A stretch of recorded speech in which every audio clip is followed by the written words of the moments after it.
Basically जो मैं आप लोगों को दिखाना चाह रहा हूँ वो ये है कि ये देखिए, जो मैं अभी आपको दोबारा ये सारी चीजें कोशिश करूंगा सुनाने की, समझाने की। यहाँ ऐसी क्या मजबूरी आ गई है कि हमारे एयर चीफ मार्शल जो अ, बयान दिया है उन्होंने, उनके बयान का इस वक्त में क्या मतलब है। एक तरफ हम जानते हैं कि ऑपरेशन सिंदूर जो है वो समाप्त नहीं हुआ है, सस्पेंड हुआ है, ये हमारे प्रधानमंत्री का कहना है। वो राजनीति पे बात करेंगे मगर उस कड़वे सच को भी खोलने की कोशिश करेंगे कि ये क्या दुख था या क्या चिंता है या क्या पीड़ा है कि ऐसे मौके पर एयर चीफ मार्शल को ये कहना पड़ा है कि टाइम पर हमें डिफेंस इक्विपमेंट डिलीवर क्यों नहीं हो रहे हैं। क्या ये इतनी सी बात है? कौन है इसका असल जिम्मेदार? जब हमारे देश के अंदर मॉक ड्रिल की जा रही हो, जब पाकिस्तान के मीडिया हाउसेस और उनकी लीडरशिप कह रही हो कि ये एक और युद्ध की और बड़े हमले की तैयारी हो रही है, उधर एयर चीफ मार्शल मंजर आम पर आते हैं और ब्रीफिंग में कहते हैं कि जो प्राइवेट प्लेयर भारत में है उनके पास एक अच्छा मौका है कि वो अच्छी तकनीक को डेवलप करें, सारी चीजें करें, मगर इसमें कुछ और बातें भी कही हैं, जैसे कि अ, हम डील साइन कर देते हैं और ये जानते हुए कर देते हैं कि ये टाइम पर डिलीवर नहीं होगा। बहुत बड़ी बात है। आखिर क्या मजबूरी है कि ये जानते हुए भी साइन कर दी जाती है कि ये टाइम पर डिलीवर नहीं होगा, या फिर जो कुछ बनेगा उसे मिलिट्री अपने फोर्स में इंक्लूड करने के लिए, उसका कमीशन करने के लिए जो है अप्रूव नहीं कर पाएगी। बहुत सी बातें हैं क्योंकि दुनिया एक तरफ सिक्स जनरेशन की तरफ, फिफ्थ जनरेशन के बाहर पे हम चल रहे हैं, सिक्स जनरेशन के डेमोस्ट्रेशन हो रहे हैं। अगली ये युद्ध अगर लंबा चलता है तो सिक्स जनरेशन भी इसी युद्ध में जो चल रहा है, जगह जगह पर इसके स्पॉट बने हुए, इसका एपिक सेंटर जो है ताइवान भी है, इस वक्त भारत पाकिस्तान भी है, इसका जो है यमन भी है, ईरान भी है, गाजा भी है, इसराइल भी है और यूक्रेन भी है। तो इतने सारे एपिक सेंटर हैं जहां पर हथियारों का डेमोस्ट्रेशन हो रहा है। कौन कितनी बढ़त हासिल करेगा, कौन कितनी पीछे रह जाएगा, ये सब ऐसे दौर में जब हम एक ऐसी सिचुएशन में आ चुके हों कि किसी भी वक्त एक सबक सिखाया जा सकता है पाकिस्तान को, जो कि सिखाया जाना चाहिए, फिर एयर चीफ मार्शल को मंजर आम पर ये सब बातें कहने की जरूरत क्यों पड़ी। तेजस की बात भी आई है। तेजस की भी जो शुरुआत थी वो एक तवील मुद्दत हो चुकी है। मैं तो आपको बिल्कुल पहले साल जो था मोदी जी का, यानी 2015, दिसंबर 2015 में मैं आपको लेके चलूंगा और 2015 में क्या किया गया था ये आपको बताने की कोशिश करूंगा कि आखिर किस तरह देश के हित सर्वोपरि होने चाहिए और दरअसल सर्वोपरि क्या रखा गया, ये खुलासा मैं करने वाला हूँ। और दोस्तों, मैंने बड़ी मेहनत के साथ में वो अखबार भी खोजे हैं। 25 दिसंबर, 24 दिसंबर, 9 दिसंबर, 11 दिसंबर, वो सारे अखबारात भी मैंने खोजे हैं, अ, निकाल के लाया हूँ, जो मैं भी आपको दिखाने वाला हूँ। आखिर उनके हवाले पर ही बात करनी पड़ेगी क्योंकि मौजूदा फ्रीडम कितनी है आप सब जानते हैं। तो अब मैं जो आपको बताने जा रहा हूँ वो सब बातें हैं जिस पर अब से पहले कोई न चर्चा कर रहा है न की है। हालांकि जब ये बात मंजरे आम पर आई थी और उसी वक्त मेरे फेसबुक पेज पर इस डेट के अंदर, यानी आप जो है दिसंबर 2011 से लेकर 2024 के बीच में आप अगर खोजेंगे तो इसकी पूरी चर्चा मेरे फेसबुक पेज पर या मेरे फेसबुक अकाउंट पर, दोनों में से वाहिद नसीम पर आपको मिल जाएगी। उस वक्त दरअसल अखबारों ने क्या छापा था, इंटरव्यू किसने किसको क्या कहा था, और बेसिकली असल में रशिया का मौकिफ क्या था, तो मैंने उस वक्त जो रशिया का मौकिफ छापा था या लिखा था वो आज मौजूद है। खबर ये भी आ रही है कि लावरोव हंगामी दौरे पर भारत पहुंच रहे हैं। आखिर क्या वजह है कि अब जो है अचानक लावरोव को भारत का दौरा करना पड़ रहा है, जबकि 9 मई विजय दिवस में मोदी जी को जाना था। मोदी जी का युद्ध की वजह से कैंसिल हुआ और उसके बाद राजनाथ सिंह को जाना था क्योंकि वो रक्षा मंत्री थे, वो भी गए नहीं और बाकी शायद विदेश मंत्री को भेजा नहीं। जो भी हुआ, विजय दिवस पे गए नहीं। अब वो नहीं हमारे भारत नहीं गया रशिया को घास डालने, तो फिर लावरोव भारत आ रहा है। आखिर इसके पीछे की कहानी क्या है, उस पर भी चर्चा करेंगे। दोस्तों, मैं अभी आपको एक अखबार दिखाने जा रहा हूँ, फिर आपको बताऊंगा सारी कहानी। इस अखबार में क्या लिखा है आप वो पढ़ें। The economics time. ये आप रिलायंस ग्रुप को पढ़ रहे हैं। ये अल्मास एनएटी जो एक रशियन कंपनी है, उसके साथ डिफेंस डील अनिल अंबानी की कंपनी की खबर छपी है। तारीख पढ़ लीजिएगा, 24 दिसंबर 2014 का ये अखबार है।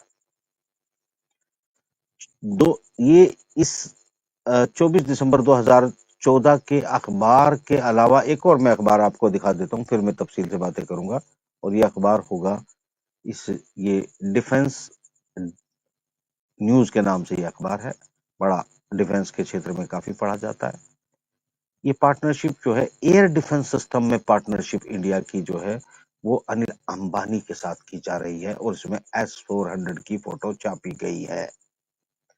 ये जो इस वक्त नई दिल्ली में जो ब्रीफिंग की गई, जिस तरीके से रिलायंस के जो जो भी कॉरेस्पॉन्डेंट थे, उन्होंने जो कुछ भी बताया, जो कुछ जवाब दिया, वो आप अपने हिसाब से ही पढ़ लें कि आखिरकार यहाँ पर ये सवाल पूछा गया था कि क्या S-400 के रख रखाव के भी आपकी रशियन कंपनी के साथ पार्टनरशिप हो गई है। S-400 की डील उस वक्त $4.5 मिलियन की 5 बैटरियों की तय हुई थी और उसी वक्त ये चर्चा थी कि क्या ये जो डील है, मेरे ख्याल से मेरा इंटरनेट काफी स्लो हो रहा है या फिर मेरे पूरे सिस्टम ही स्लो है आजकल, मेरी वीडियो तो आगे जाती ही नहीं। तो दोस्तों, ये जो झटके आ रहे हैं, खा रहे हैं मेरे वीडियो, मैं इसमें कुछ नहीं कर सकता क्योंकि ये इंटरनेट का बहुत भारी इशू कभी ठीक होता है और कभी आ जाता है। अ, फिर भी ऑडियो से काम चला लीजिएगा, मेरे ख्याल से ऑडियो आपको मिल रहा होगा। तो अ, यहाँ ये प्रोग्राम हालांकि बहुत क्वालिटी वाइज अच्छा होना चाहिए था, मगर आई एम सॉरी, मैं कुछ नहीं कर सकता। तो अब हम आगे बढ़ लेते हैं थोड़ा सा। देखिए, ये जो डील थी, इसकी चर्चाएं दुनिया भर की मैगजीन और अखबारों में उस वक्त कवर हुई थी। ये बात 2014 15 दिसंबर की है। यहाँ से मिस्टर अनिल अंबानी भारत रूस शिखर सम्मेलन में शामिल होने के लिए मोदी जी जाते हैं और अनिल अंबानी को साथ ले जाते हैं। ये डील करवाने की बात होती है, इसमें चर्चा होती है कि काफी हद तक ये भी सवाल पूछे जाते हैं अंबानी की कंपनी से या उसके प्रवक्ता से कि क्या आपके साथ में MiG-29, MiG-30 इसकी जो मेक इन इंडिया के तहत मैन्युफैक्चरिंग है और दूसरे एयर डिफेंस सिस्टम्स हैं, उनमें भी क्या रख रखाव में रिलायंस कंपनी की पार्टनरशिप होने जा रही है। उस वक्त बड़ा उत्साह इन अखबारों में दिखाया गया था रिलायंस की तरफ से। मैंने ये लिखा था कि जहां तक मैं रशिया डिफेंस इंडस्ट्री को जानता हूं, वो ये है कि वो nation to nation, state to state deal करते हैं। वो किसी प्राइवेट लाला के साथ हथियार नहीं बनाते। मगर जिस तरह आपने देखा होगा, मोदी जी जाते हैं तो अडानी जी साथ में जाते हैं, फिर अडानी जी भी साथ में जाते हैं, तो फिर वहां पर जो कुछ विदेशों से हमको समर्थन मिल रहा है वो आपके सामने है। मगर अडानी जी को जो है वो ऑस्ट्रेलिया में बैठे बैठे एक मोटी रकम SBI फाइनेंस भी कर देता है, कोयला की माइनिंग भी खरीद ली जाती है और हर जगह वो जाते हैं, कोई ना कोई डील होती है। बांग्लादेश, श्रीलंका, ये सारी जो है कीनिया, इन जगहों पर जिस तरह के डिस्प्यूट चल रहे हैं और अमेरिका में जिस तरह का मुकदमा चल रहा है, ये सब शायद उन्हीं बातों का नतीजा है कि मोदी जी जब अपने देश की तरफ से अपने देश के हितों की डील करने जाते हैं, तो 1 व्यापारी साथ लेके जाते हैं या 2 व्यापारी साथ लेके जाते हैं या 3 व्यापारी साथ लेके जाते हैं। सवाल ये था कि जब युद्ध का माहौल हो, जब प्रधानमंत्री युद्ध के ऐलान की बात कर रहा हो, तब एयर डिफेंस एयर मार्शल का आना और आकर एक ऐसा बयान देना जिससे बहुत सारे डाउट क्रिएट हो जाए, मेरे ख्याल से देश हित में बिल्कुल भी नहीं है। मैंने 2015 में दिसंबर में लिखा था कि इस तरह किसी प्राइवेट प्लेयर को इसमें डालना शायद देश हित में नहीं है, क्योंकि रशिया ये डील नहीं करेगा और अगर रशिया ये डील नहीं करेगा तो फिर आपको फ्रांस, ब्रिटेन, जर्मनी या अमेरिका के साथ कोई डील करनी पड़ेगी। और जहां तक मैं समझता हूं कि उस वक्त 70 से 68% हिस्सेदारी भारतीय डिफेंस सिस्टम में रशिया की थी, चाहे वो ब्रह्मोस या missile system make in India के तहत बनाना हो या तेजस की तैयारियां चल रही हो, ये सारी। और उसके बाद जो बेसिकली पनडुब्बी या फिर जो एयरक्राफ्ट, माफ करना, जो डिस्ट्रॉयर्स होते हैं, उनके बनाने की भी जो बात थी, समुद्र में उतारने की, उसकी पार्टनरशिप की, $2.5 बिलियन की, वो भी एक डील थी। ये सब डीलें जब रशिया के साथ चल रही थी, तो मैंने उस वक्त लोग, 2-4 लोग आते थे मेरे पेज पर या मेरे फेसबुक अकाउंट पर, बहुत ज्यादा लोग जो है मुझे भाव तो आज भी नहीं देते हैं। अ, उस वक्त तो बिल्कुल ही नहीं देते थे। अब कम से कम 1000-2000 जितने भी हम लोग हैं, उतना तो आपस में एक दूसरे की शक्ल देख ही लेते हैं। मैं वो बातें आपको सबूत और अ, खोज के साथ आपको बता रहा हूँ। मैं ये खबर लिखी है कि किस तरीके से अनिल अंबानी के साथ डील हो गई है, ये बातें की गई, मगर फिर कोई भी डील एग्जीक्यूट नहीं हो पाई। और चूंकि रशिया प्राइवेट प्लेयर के साथ इस तरह डील नहीं करता, इवन नेशन टू नेशन भी जब S-400 ट्रांसफर की जाती है तो उसे टेक्नोलॉजी दे दी जाए, ऐसा नहीं होता है। बल्कि इसमें बहुत सिक्रेसी और बहुत सारी चीजें होती हैं, क्योंकि दुश्मन देश को अगर कोई उसके लूप होल चले जाते हैं तो उसके जो कॉन्सिक्वेंस होते हैं वो आप देख चुके हैं या समझ चुके हैं या कुछ दिनों में समझ जाओगे। कुल मिलाकर बात यह है कि ये एक जो लाला प्रेम है ना, लाला प्रेम और बाला प्रेम, इन सब प्रेम ने हमें कहाँ पहुंचा दिया है, इसका अंदाजा जो तथाकथित देशभक्त हैं वो ना आज लगा पाएंगे, ना कल लगाएंगे, ना पहले लगाया था। मगर जो देशभक्त है, उन देशभक्तों से मेरी गुजारिश है कि चीजों को मेरा नाम देखकर मत समझो। 10 साल पहले, आज से 12 साल पहले, 11 साल पहले जो चेतावनी, जो बातें मैंने चेतावनी के रूप में कही थी प्रोग्राम में, सोशल मीडिया पे, इवन नेशनल टेलीविजन पर, आज उस परेशानी को एयर मार्शल हमारे जो हैं वो जाहिर कर रहे हैं। वो नतीजे तो मैंने 11 साल पहले लिख दिए थे ना, वही नतीजे आज हम डिस्कस कर रहे हैं।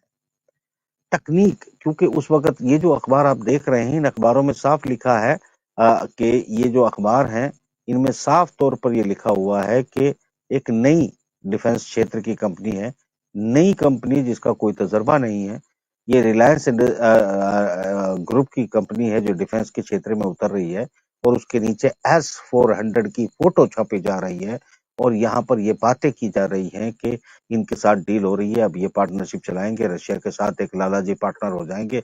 रशिया तो मूंगफली है या झोला लेके बाजार में बैठा है भूखा नंगा। अब जो मैंने इससे पहले का प्रोग्राम किया था दोस्तों, वो उस प्रोग्राम को आज आपको सोचना चाहिए, देखना चाहिए, जिसमें मैंने ये कहा था कि ये जो यूसेड है, यूकेड है, ये लोग क्या करते हैं कि लोगों के बीच में घुस जाते हैं। उस वक्त जब हमारा पूरा डिफेंस इंडस्ट्री डिपेंड करता था रशिया के ऊपर, उस वक़्त ये यूसेड और ये यूकैड ये लोग लगे हुए थे कि भारत का एक-एक नागरिक अमेरिका के गुणगान गाए, अमेरिका को सुपर पावर कहे। ये कई चुंबक सी मुँह वाले टेलीविज़न वाले आपने देखे होंगे, आज भी बंदरों की तरह फुदकते हैं लश्कर-ए-नोएडा में।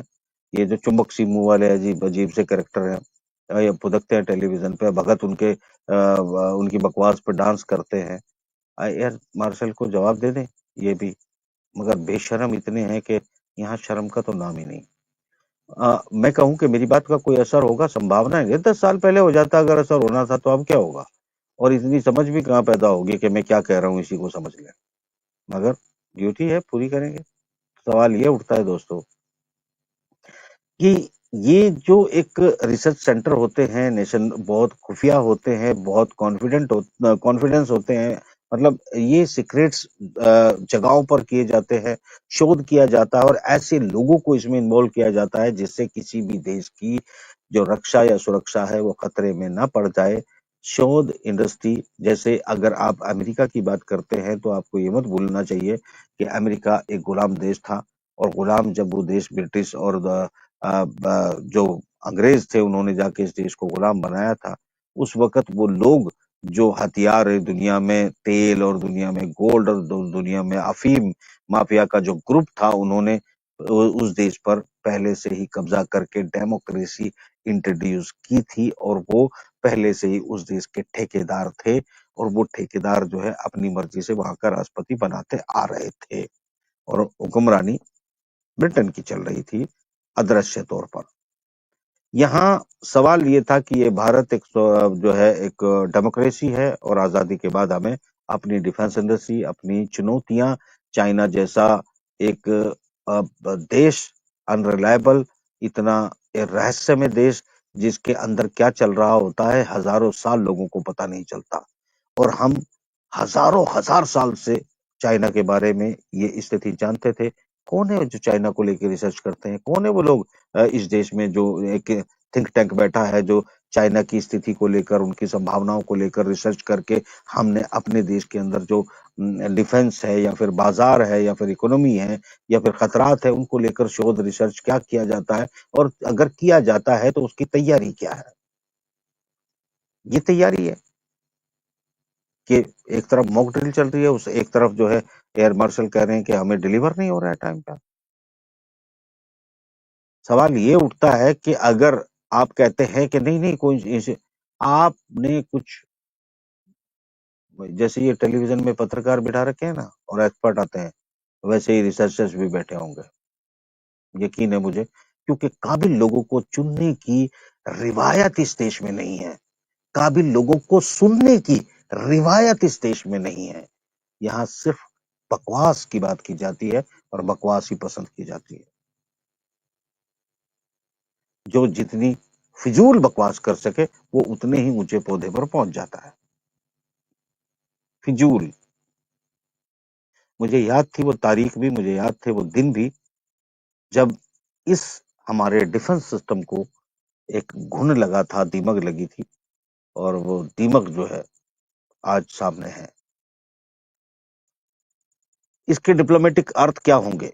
डिफेंस से जुड़े हुए लोग या एक्सपर्ट या बुद्धिजीवी इस एक्ट का मतलब क्या निकालेंगे? वो इस एक्ट का मतलब निकालेंगे कि क्या एयर मार्शल पर किसी तरह का दबाव है जो उसे झटकना चाहते हैं? क्या फोर्स जो है वो अपने कदम कहीं से पीछे खींचना चाहती है कि वो ये डिफेंस इंडस्ट्री पे डाल दे कि हमको टाइम पे डिलीवर ही नहीं हो रहा है? अगर ये सिचुएशन है तो अंदरूनी तनाव भी या मतभेद भी या मानने न मानने की कहानी भी जो डिप्लोमेटिक भाषा करते, समझते या डिकोड करते हैं, उन्हें सब समझ आता है। अलबत्ता मैंने ये कहा ना कि यहाँ जो जितना झूठ बोले और जितने ज़ोर से बोले और जितनी बकवास करे चीख-चीख के, यहाँ के लोग उतना ही ज़्यादा उसे पसंद करते हैं।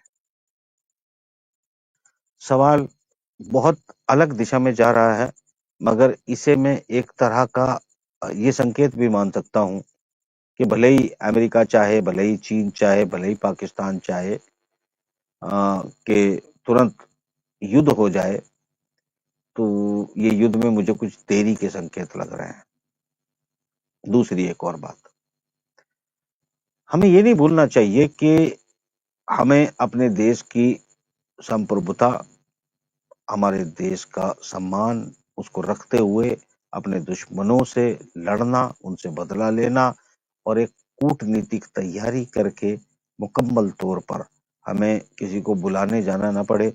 आज अंतर्राष्ट्रीय मीडिया की कोई खबर लश्कर नोएडा के टेलीविजन पर भी मुझे नजर नहीं आ रही है कि वो जो डेलीगेशन हमने भेजा है, दरअसल उसका आउटकम क्या है।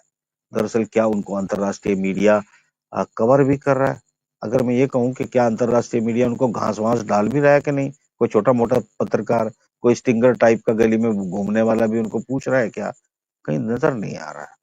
तो कुल मिलाकर ये पिकनिक चल रहा है, और पिकनिक भी कौन पूछता है बाहर जाने के बाद।